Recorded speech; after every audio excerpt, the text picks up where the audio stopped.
Here's a #1 tip for Death Guard players. If you have a game scheduled, make sure you do not shower for at least 2 weeks beforehand so you can bring the Blessings of Nurgle debuffs from the tabletop to in real life. Your enemy will roll worse dice the closer you are to him spreading out the gift of Nurgle. And if you do it for at least a month beforehand, you'll have your own Destroyer Hive, which will really mess up his rolls. I'm just telling you what it takes to win, okay? Winning or cleanliness. That's what you have to choose when you're playing Death Guard.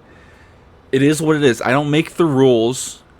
I just know how to use them to the advantage I would need to claim victory over my enemies. I'm doing it for you guys, you know? What? You know, whenever I put bog in my, my titles for my videos, I think it's kind of like me shooting myself in the foot a little bit, because only people who watch my videos will know who bog is. Maybe, you know?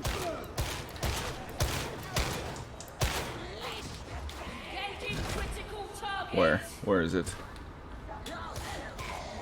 Oh wow, he hit that. Insane. Hello? Obliterated. Alright, where am I? I'm lost. Alright. Just using the lasgun today on the veteran because it's always fun. A little lasgun piece.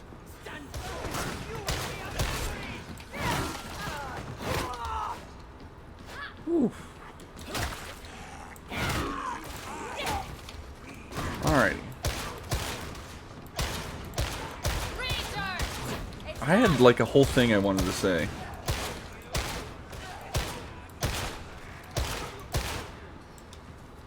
Damn, I don't know.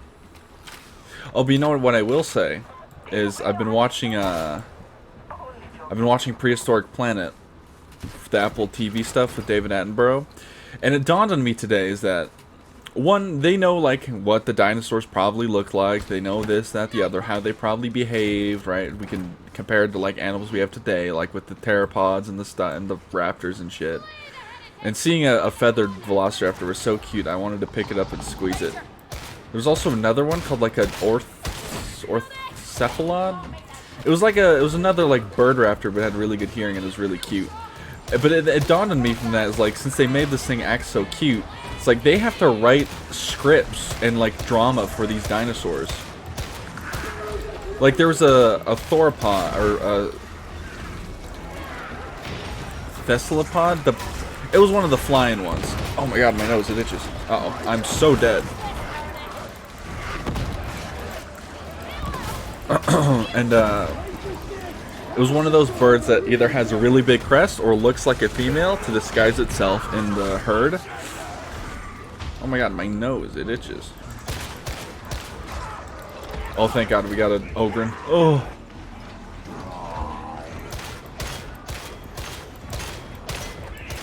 Respectfully.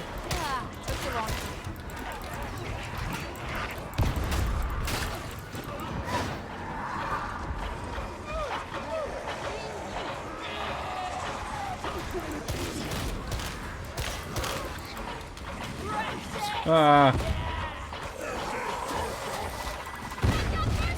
Alright, we're good.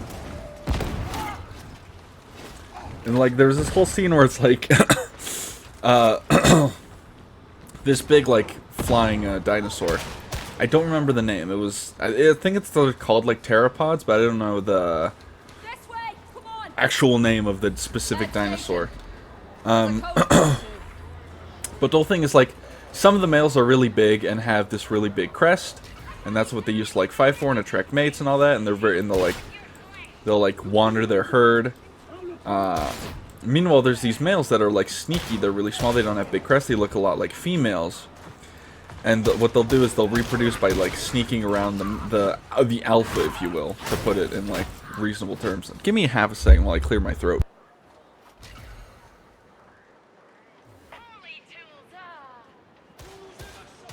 Sorry about that, I am back. And there was this scene Or like the alpha, or the big male, tries to court a female, and the female kind of walks away. She's not interested. Like, his dance isn't groovy enough. I get it. But then the sneaky male starts walking around, but the big male notices him, and at first it's like, oh shit, is the big male onto him? Is he juiced? What's going on here? But it's the big male had like, the big male's like crushing on the secret male's like, oh my god, gay dinosaurs, pog. But then he got rejected. I was like, damn. We truly live in a society. And the sneaky male like seduced the previous bird that the male failed to have coitus with. And just like the idea of having to write scripts and dramas for dinosaurs is very funny. Although there's this, I think it's from Prehistoric Planet, it might be from another Day in Abra thing. There's this, they have a episode on the devil toad. That frog is gangster as hell. It's so fucking cool. I love frog, dude. Giant frogs and toads are just the coolest animal. They're just they take no prisoners. They're gangster as hell, as the kids would say.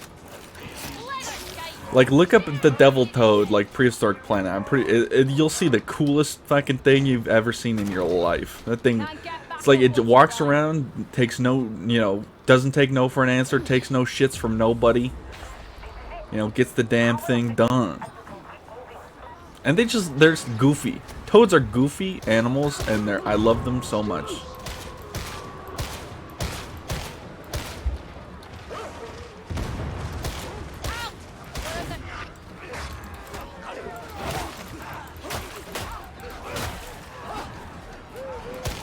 David Attenborough is a genuine, gift to the scientific community, and it'll be a sad day when he passes.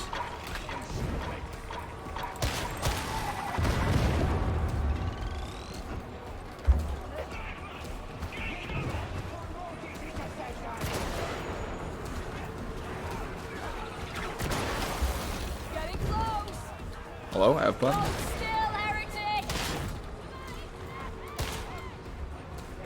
Here, another one. Oh, my audio went away. Hello? Okay, it's back. More ammunition! That's what that guy just yelled.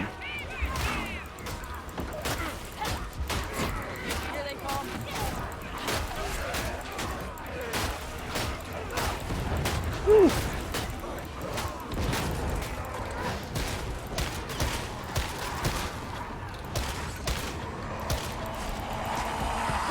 Yoink.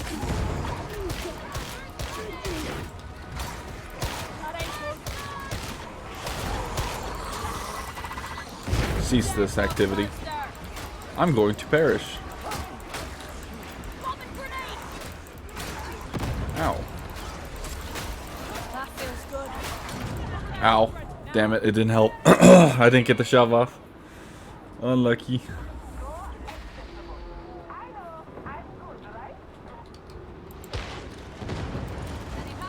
Honestly, I shouldn't have thrown the medipack down. That was my bad. I mean, maybe the Ogryn will be able to use it, so it's fine. The Ogryn.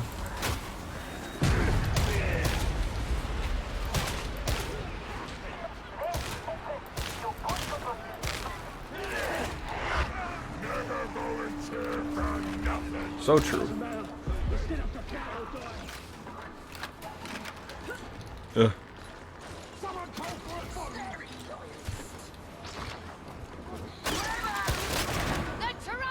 Nice.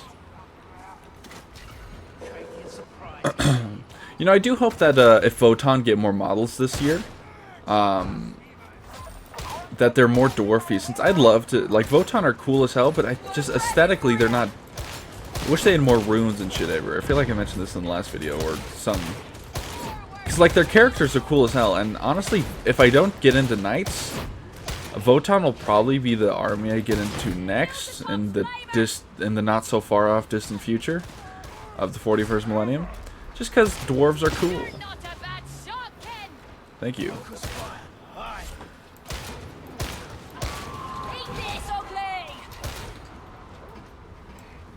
Hello. See a grenade block.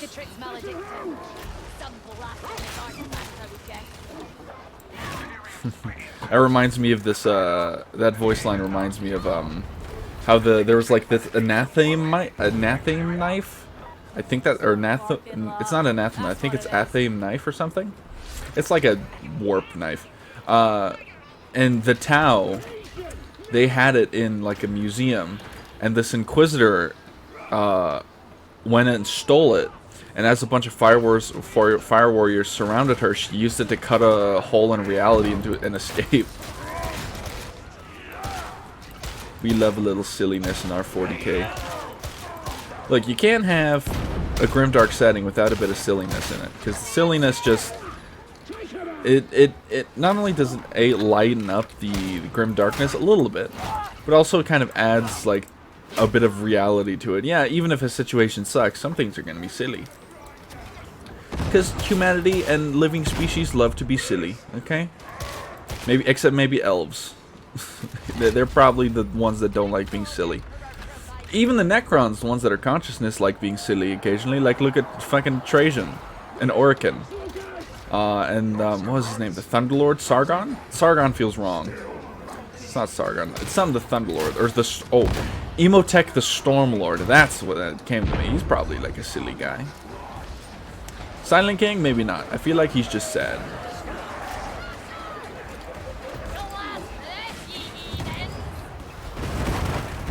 I feel like there's a battery on here we just don't see.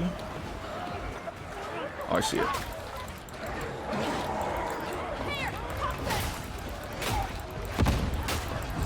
Always trust a veteran to make it rain, body parts. Disciplined training.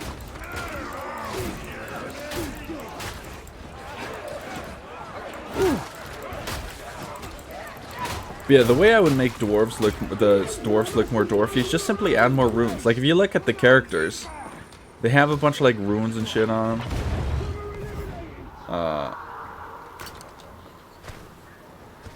And, like, pointy bits out on their doodads, on their shoulders. Like, add stuff like that.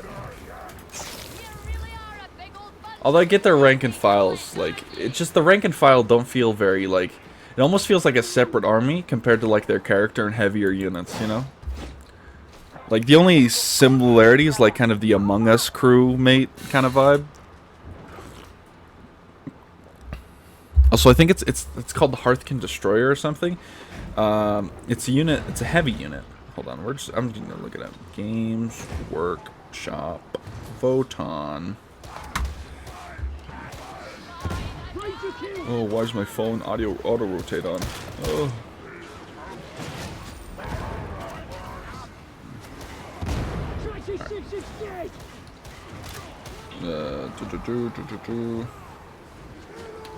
Oh my god, I'm trying to walk out of the corner of my eye here. I feel like this got narrowed.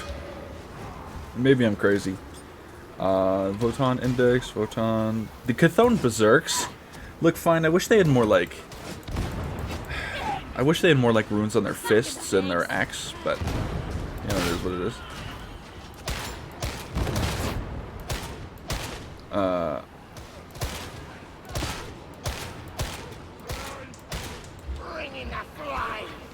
What is it called? Grimnir looks cool as hell, very dwarfy.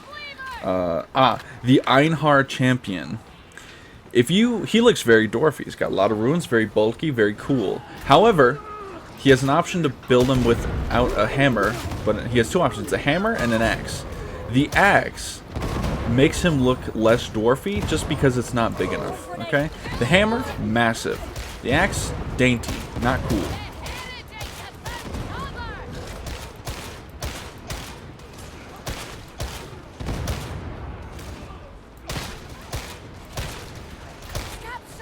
If I were to paint my Votann, I think the colors I would paint would probably be like, what would I paint them? Purple wouldn't be a bad color for space dwarves. Purple and gold does look nice. I was also thinking maybe like yellow and black, then that'd be like a little too Imperial Fisty. But I guess, you know, purple and gold is Emperor's Children. But.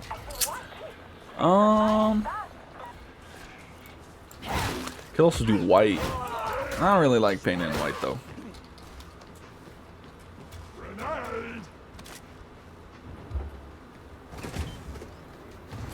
I'd have to think about that.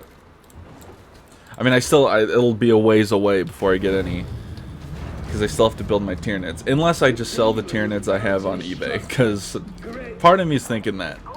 Another part of me is like, just build them. Another part of me is like, that's a lot of Gauns. That's a lot of Gauns. Or I can maybe give them away to a buddy. Floor is made out of floor. Get yourselves patched up. Get yourselves patched up.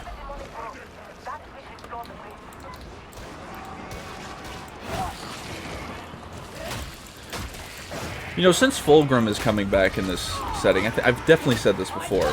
I think the next Primarch to return after Fulgrim is not going to be a Loyalist. I predict it'll be another Demon Primarch. And my prediction is, I don't think it'd be Lorgar.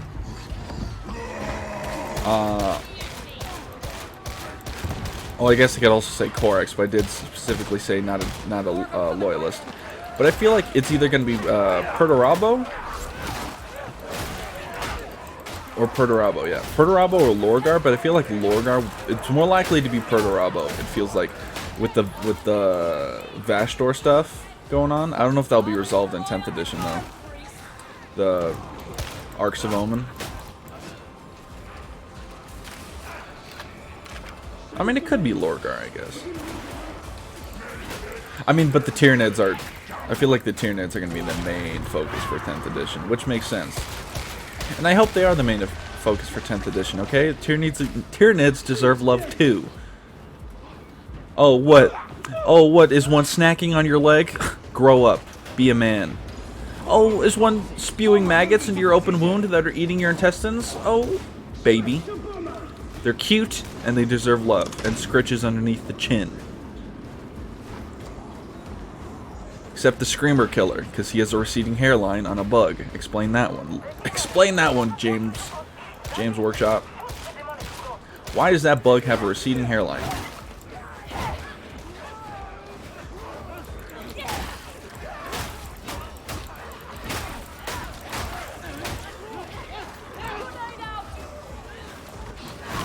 You know, I understand they wanted to keep the Screamer Killer very close to how it looked like in where the first rendition of it, but at the same time I feel like they could have changed the head up a little bit to not give it a receding hairline, personally.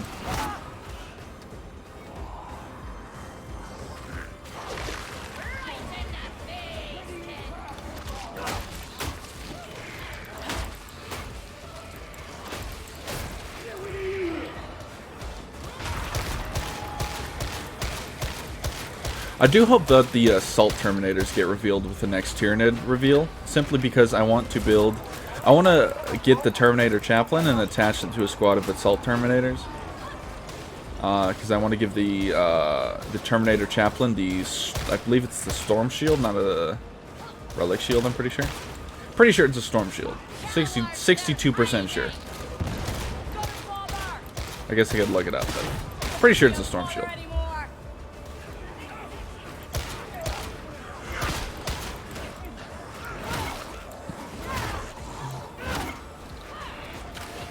Alrighty.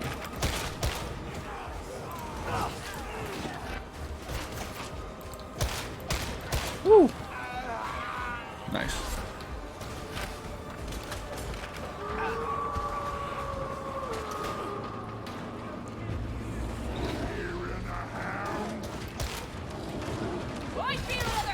Thought that was a sniper. I don't know. I was like, why can't I see the line?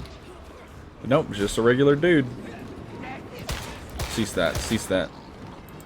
Give me that leg. I want to eat it for later. All right. Oh.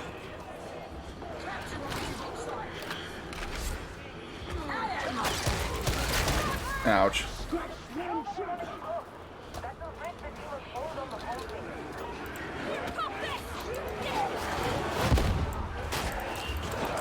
Although I will say one thing about the reveal for like I feel like the Terminator Captain that got revealed with the other war gear, I feel like those are gonna end up on eBay a lot. You know, like, because it's not as cool as the just not as cool as the one that came in the Leviathan box, because it's not stomping at a Screamer Killer's head. I mean, I guess if you want to get the other war gear, but I feel like you can probably just, you know, fish that out of some other Terminator's Bits box.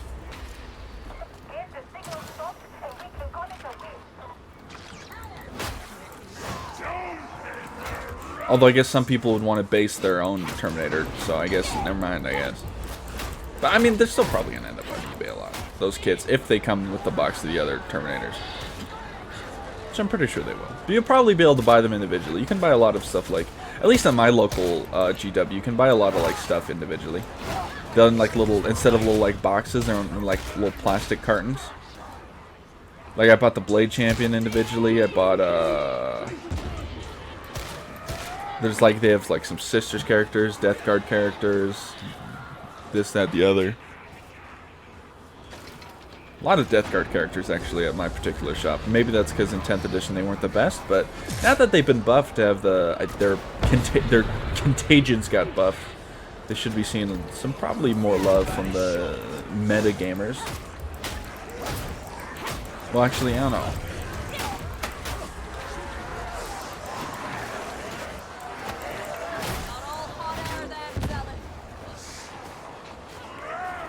You know, I've been like only like 62% paying attention to this match. I've been mostly like thinking about how I wish the dwarves were more dwarvy. Now you could say you could freehand some runes, and I'm like, you're right. I could. Do I have the ability to? No, but can I? Yeah. I mean, I guess it wouldn't be the hardest things to freehand. They're pretty chonky, actually. Actually, you know what? If I do start, a Votann army, it's gonna be Deep Rock Galactic themed, you know.